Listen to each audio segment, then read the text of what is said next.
right, so hi everybody. Thanks for sticking around till the end of the show. Or not the end of the show, because the open mic follows this, beg your pardon. Okay. So I usually, when I'm doing a reading, I try to avoid spieling too much, but because of the nature of what I'm sharing today, I'm going to have to spiel a certain amount. So here we go. I usually write poetry. Some stories have done some playwriting, not very much, but some. But what I'd like to read from this evening is a libretto, which I'm actually working on for a full opera, which I'm working on with a friend of mine. Yeah, so something, at least it's probably a little bit different. Okay, not going to sing it. All right, so here's the backstory. It's basically myself and a friend from the UK. She's a composer, and we worked together on a little short project a couple of years ago. It went really, really well, so we did it, well, I mean, her part went really, really well. Can't vouch for my own. We did a few other smaller things, managed to get some of them staged, this sort of thing. And we decided to go whole hog and write a full opera. So here's where it stands right now, is I've drafted a full libretto. It'll still get some tweaks, but it's the whole thing exists. And this is sort of, in a way, it's like I only have a little bit of time to read from it. Because once she sets the libretto to music, in a way the text I think is going to be stuck to that music, if you understand what I mean. It's only for a little while that it exists as text alone. I may revise my opinion later in the process, we'll see. But anyway, that's where it is right now. So, okay. So, one thing that I've really been enjoying with the process of writing an opera libretto is there's a lot of constraint. I know poets who, like to use forms and this sort of thing are imposing constraint in one way, and that can be really, really productive. But what I have found interesting about an opera is there's all of this external constraint imposed, and it can actually, problem solving can be a great way to create things, because you get yourself into a corner or into an issue, and you have to think of a way to make it work. So I'll give you a couple examples. Okay. So one thing definitely in writing this is that a libretto is definitely more like writing poetry than writing prose, which is why I'm reading it at a poetry reading. Okay, so here's one example. Here's the actual opera. The opera is set in present day. We say a city to keep it open, but it's actually Toronto. Wink. And the main character in it is a Nova Scotian who's done quite well for himself, but has a great deal of nostalgia about his youth in rural Nova Scotia. And in addition to the nostalgia, he's still quite stuck about the fact that he was really, really incompetent by rural standards. So he was good at school, but he was not good at non-school things, and it didn't go down so well when he was a kid. Okay, so I'll start by reading a little bit from him.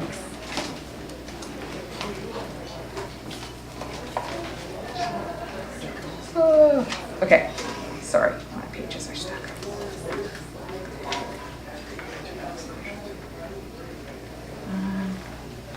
Sorry. Right, okay. So here's the main character, Ian, who's a tenor. Main characters are often tenors because it's a voice type that goes with a great deal of sort of sympathy. So often if you think about any of your favorite operas, if you go through it in your head, the young man on a quest or the ardent young lover who's a man will often be a tenor. It's just a tradition. It's sort of because of the sound of that voice. Anyway, Ian says this. This is his memory of his home. When I was a kid, Sundays, Mom and I took our hour of religion in the squarest building on earth. Chinkle of the carillon, then 2 minutes of silent prayer, while Dad and Gramp crouched and listened in the opposite of church. The hunt, without self-examination, while Mom turned the lens in and further in. They turned sense out and let skin gather variations on the sound of wood, the switch snap when a bird alights, or the wet churn of a leaf-eater's maw. Here is the body, broken for the body. Meat is meat. I quit church when I was 14. Felt too big for God's hobby farm. either of Truro's major religions. If it's Catholics and angle chickens. I would go to the bush with the men. But that ended with the 4th clean shot I missed. The next Sunday, I played video games. And then it returns to the scene, which I won't read to you. All right, so it's okay. I mean, I have a bunch of little pieces, so let me read it, I think, because of the way it's structured.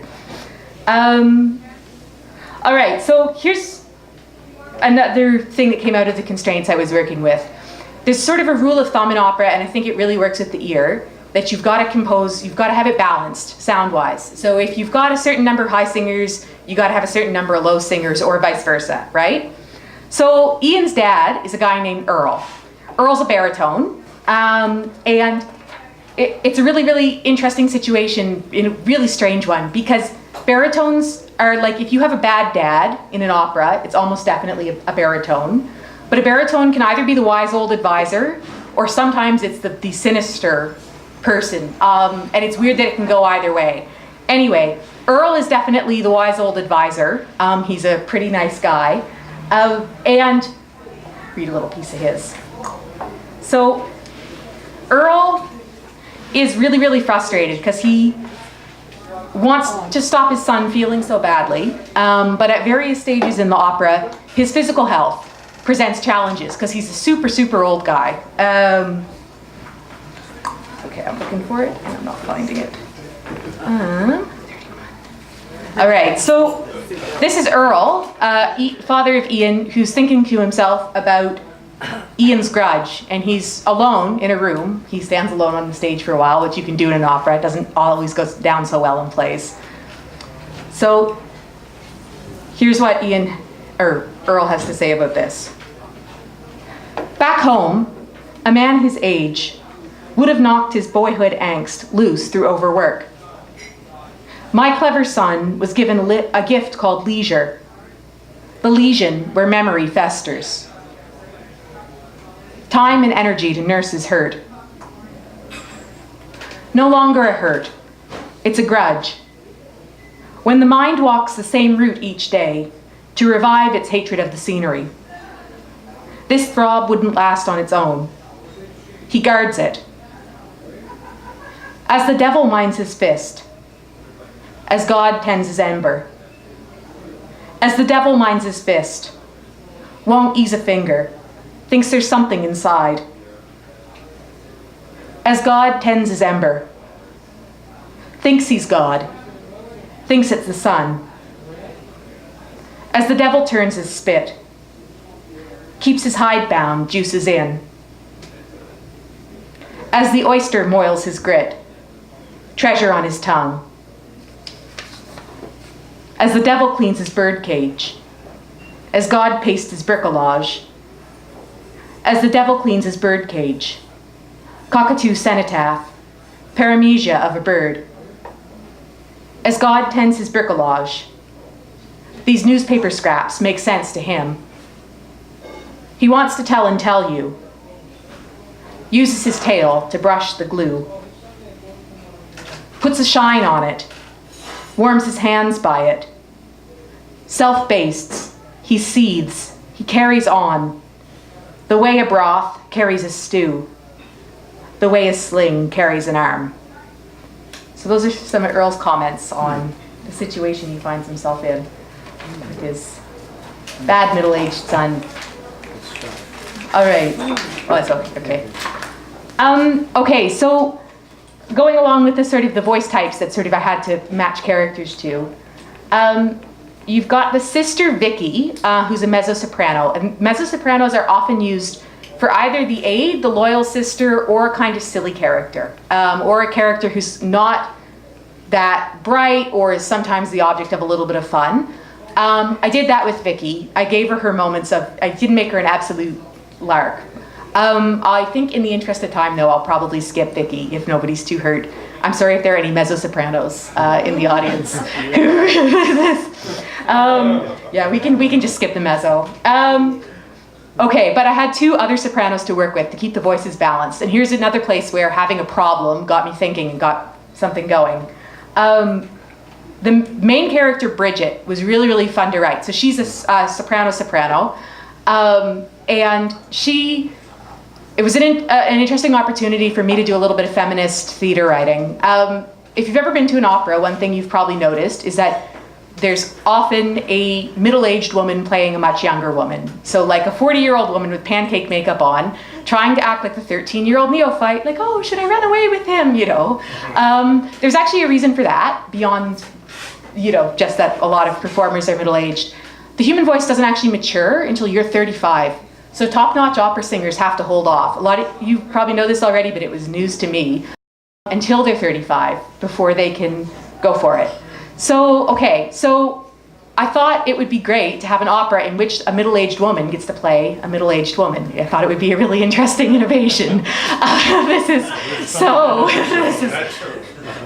Bridget is heavily pregnant and 40. They've gotten the baby through in IVF, in vitro fertilization, yeah. And she's actually a voice of reason and discernment in the plot, rather than the 13-year-old neophyte running around. So I got to write within the tradition, but I also got to write against it sometimes. Anyway, let's hear from Bridget. Okay. This is Bridget, who's singing.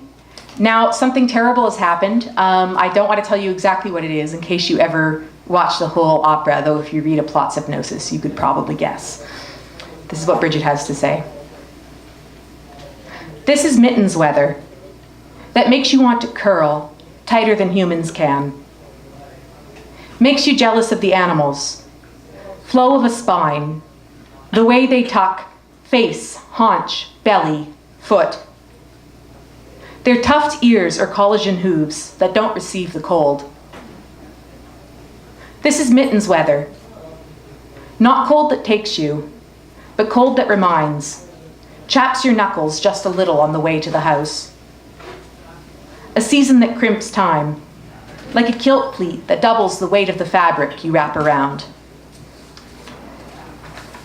Of course, I call this mittens weather for myself. The ones not pregnant must have felt the change weeks back. Hunched into cold like scallop shells, bridged to cut and easily shattered. That tip in the air touched less in me. The bear in the cave, or the cave with the bear. All right, so there's a little from Bridget. Now, I had this problem because they wanted a mezzo-soprano, and the composer says, okay, we've got a place for a high soprano in this. I said, damn, I've used up all characters. So, okay, then I had this idea. We could have a character who's called Ultrasound, and it's actually the unborn child. And the heck of it was it took the whole project in a whole direction because I had this issue, which is I need to cast a high soprano. So Ultrasound is the unborn baby. She's very, very capricious. She's not good. Well, she's sort of amoral, as I guess you would be if because babies, they're not really very nice people. It's just true. All right, and so here is a little. So Ultrasound, through most of the opera, no one can see her. But here's what she has to say for herself at one point when the whole family has been in the house, and of course everybody is talking about the child. Oh, you're expecting. Oh, you're expecting. Ultrasound has this to say. I love when they talk about me, and they usually do. I love when they talk about me, and they usually do. Like a banister gripped so often, it rubs the same in both directions. Their thoughts run up and down, worry and hope. They worry so much, though I'm nowhere to bruise. The space for my name has the run of the house, tink like a spoon in my ankles and heels. I'm the whisper or less that brings forth noise, air browsing flute holes. A little bit later in it, we get to hear from Ultrasound again. And this is what she has to say about herself, because it's sort of her favorite topic. Ultrasound. Some third way. Like father, like daughter, like neither of you. Stockings in the wash, I float. A life jacket when you've opened all the straps. Octopus of possibility, I am making myself some third person. Notochord aquanaut, wild as a lobbed stone, wayward as a splash. All right. So, all right. I want to check on how I'm doing for time. I could read one duet. One. Yeah, We're tight. Yeah, it's really snug. Do your one duet. Okay. So I've got one portion of a duet. Sorry, mistake of reading. I've got one little portion of a duet between Bridget and Ian. And what happens is it's actually a love duet sung in a hunting supply store, which sounds really eccentric but makes perfect sense in the arc of the plot, you know? I can just, there we go. All right, so I won't go through all the setup lines, but basically we ease into it. They're shopping, they're looking for hunting supplies. And Ian asks himself this question. Okay, what I'll do is I'm not going to try to read the names back and forth, but I'll pause so you can tell what a different character is speaking. Ian. How did I end up arguing with this woman over down versus synthetic sleeping bags? Bridget. Beside this clumsy carpenter in a Trek supply store. We met at a barbecue. Most of our friends already had families. We were in the gaggle of stragglers. Though now and again, the children cut in to talk over one another, to scrimmage for attention. Once they were bored, we were left. Face to a face I found I liked. Face to a face I found I liked. We talked so long, we each ended up with half a sunburn. The sun tipped west and testing our ardor, under our lack of an arbor. The open deck and the cauldrons of corn. Families of teeth racing end to end. Teeth raced, but we only managed 2 ears between us. The kernels going starch cold on our fingers, we were so gripped. By evening, the sunburns had us both sick. By evening, the sunburns had us both sick. You looked so helpless, rosy as a thumb. You trembled with rigor sweat, but talked on, leaned against the house. Okay, I'll stop there. Thank you very much.